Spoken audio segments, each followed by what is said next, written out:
What up, nerds? It's your boy, Tard Kent, the man of steel book.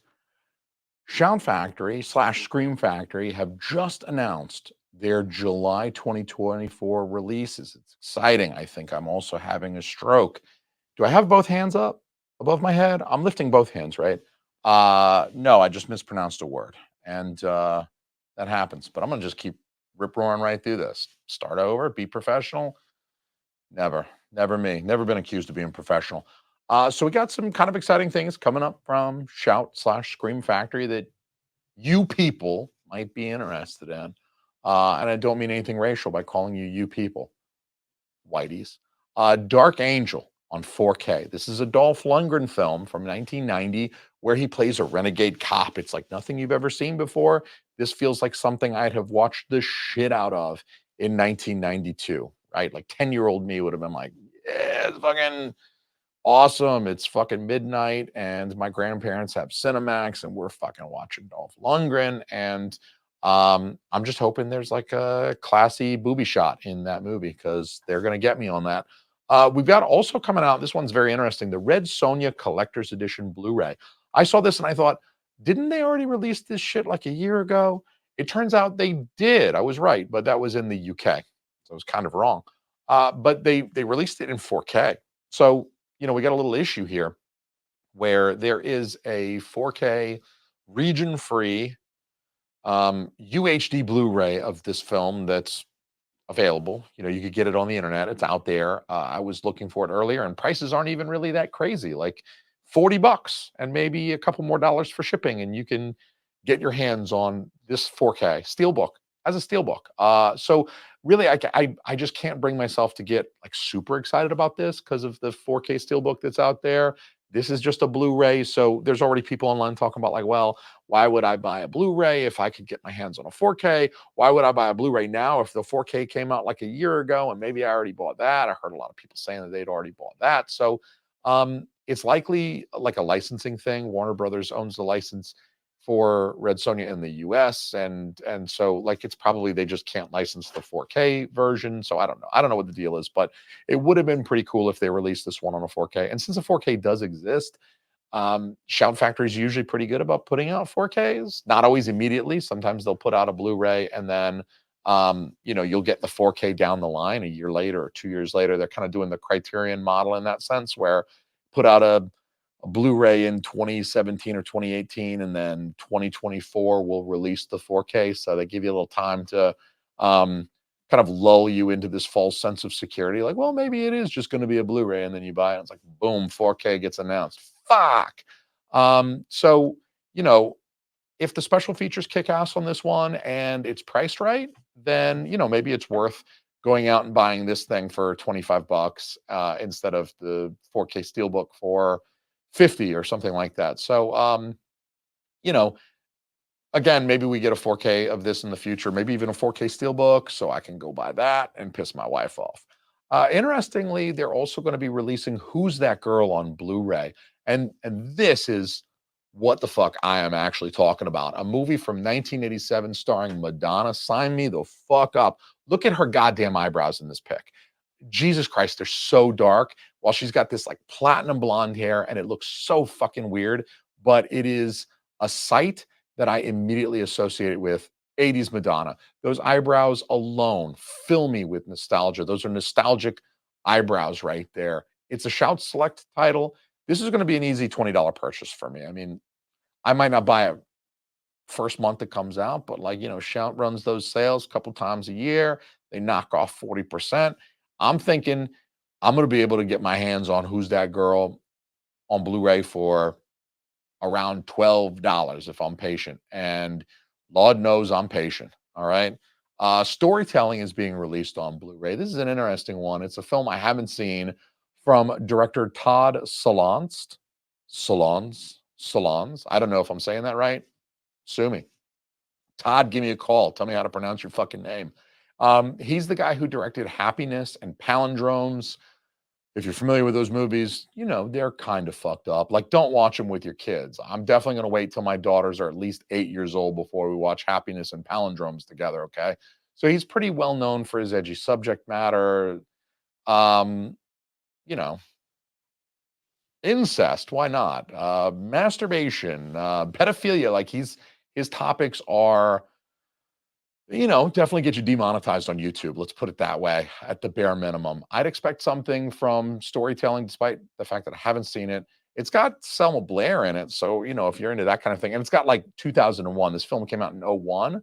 So it's got like 2001 Selma Blair. So, like,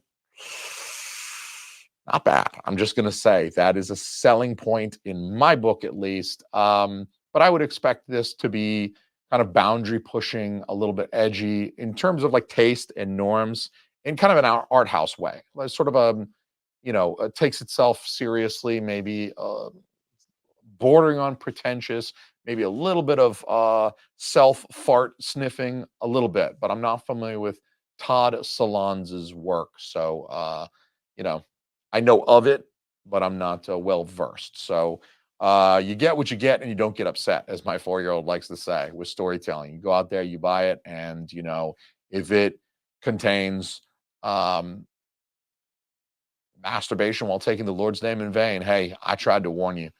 Jay over here, movie monk, tried to warn you. All right, let's try that again. Phantoms is coming out on 4K. Here's a nice little 90s gem from 1998, starring Ben the fuck Affleck, whom I like quite a bit. I have to admit, I like Ben Affleck. If you're old enough, you remember a period of time before Ben Affleck was a household name. Maybe you're like me. The first time you really remember seeing him was in Mallrats, a film in which he is the bad guy because he butt fucks girls. Okay, I'll be the bad guy. And yeah, like he was in Dazed and Confused. He didn't really register too much in that one.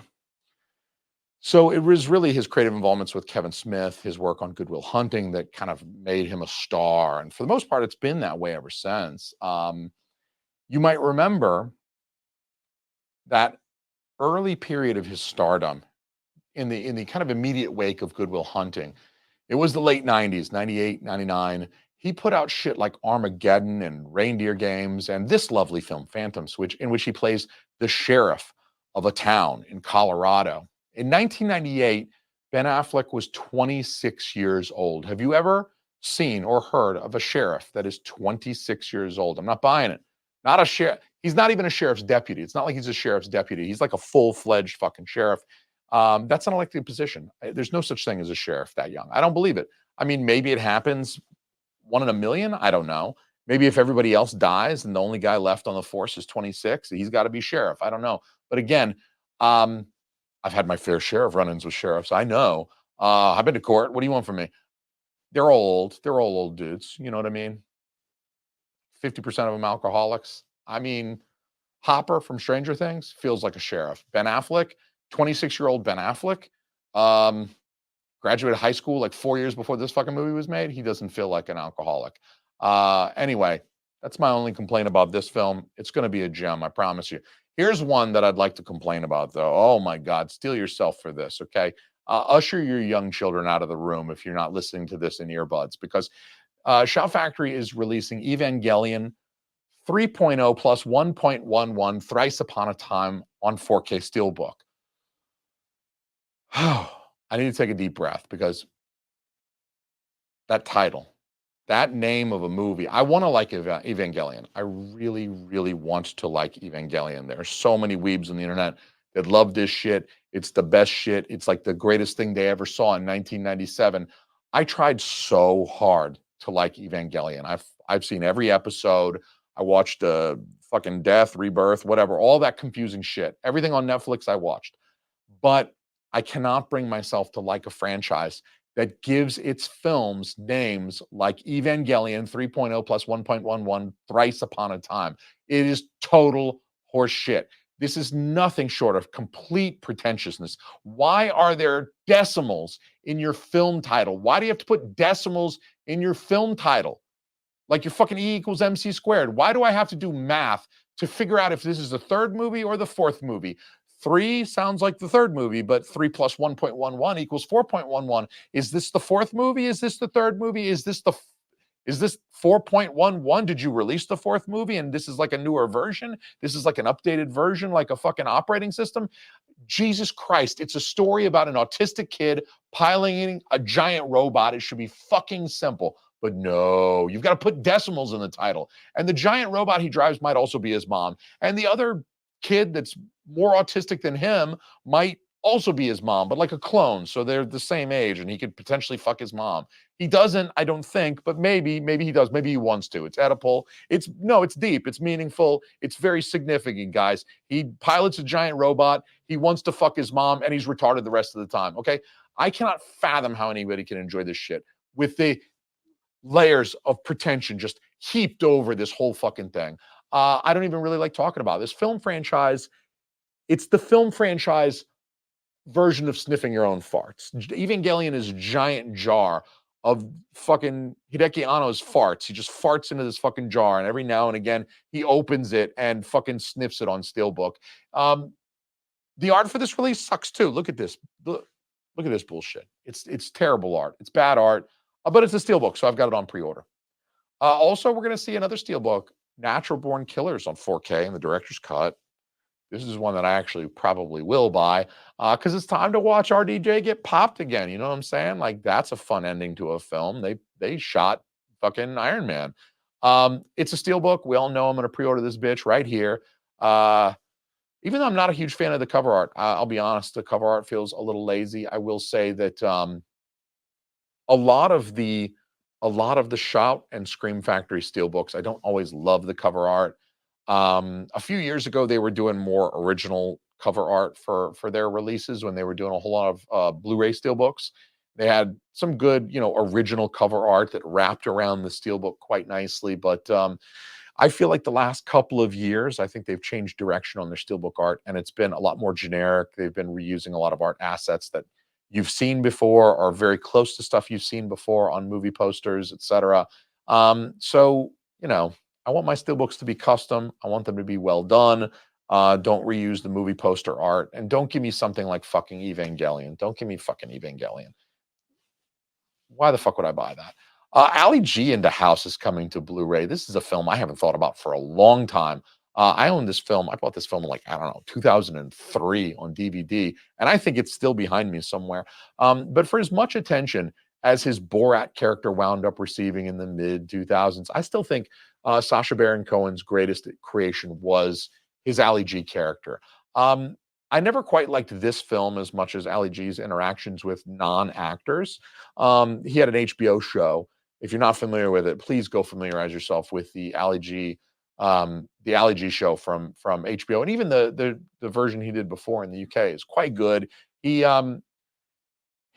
like in the movie, it's like a movie. It's like fake. He's playing a character. Like we all know he was playing a character anyway, right? But like he's playing a character with other actors that are also playing characters. The whole thing is scripted and written. Whereas in the show, it was like a talk show, but he hosted it in character. I'd really rather see him bewilder real people and watch them try to interact politely with him while he's being an idiot. Like I think my favorite was when he asked a sex expert if he could use an old Doritos bag as a condom. That was just... Now, for young people out there who can't afford connies, does you recommend using a Doritos bag?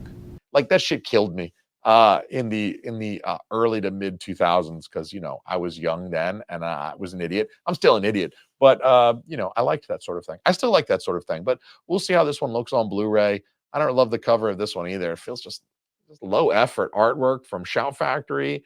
And come on, guys, like fucking lock it up. House of Gucci's coming out on 4K from Shout Factory. I had a hard time taking this one seriously in the trailers. I think this was like supposed to be a serious movie. I never saw it. But all the accents in the trailer were like just so over the top and ridiculous. Like I want Lady Gaga to be a serious and respected actor. I do. I want that for her. I like Adam Driver. And how can you argue with Al Pacino, But it just seemed like a comedy. Holy shit, those accents, Point Break, we're getting redemption on Point Break in July. The 4K Steelbook is coming back, baby.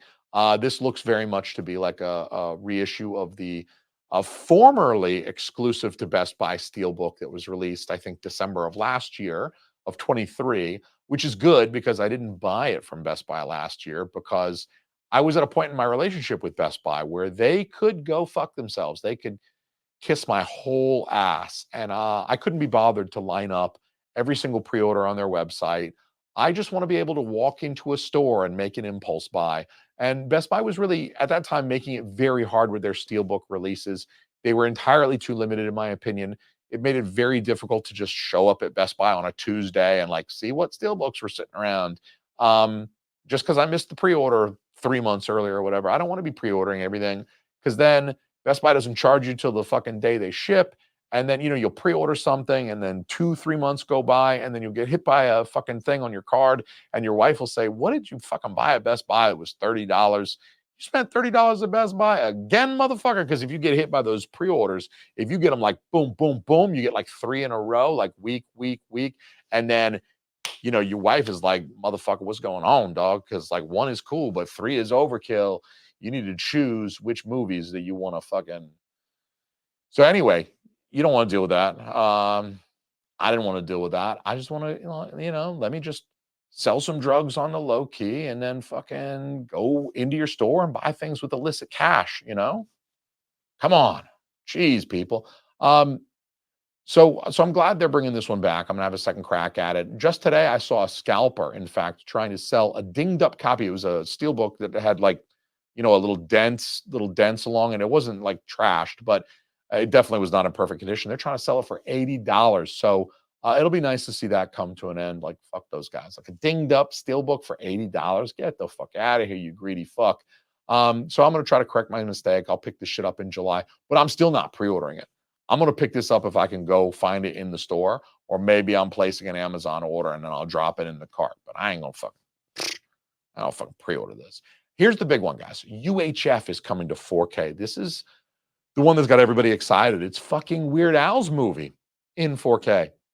I bought this film on DVD circa like 2003. Again, I bought a lot of DVDs in 03, 02, 03, 04. Those were like big DVD purchasing years for me.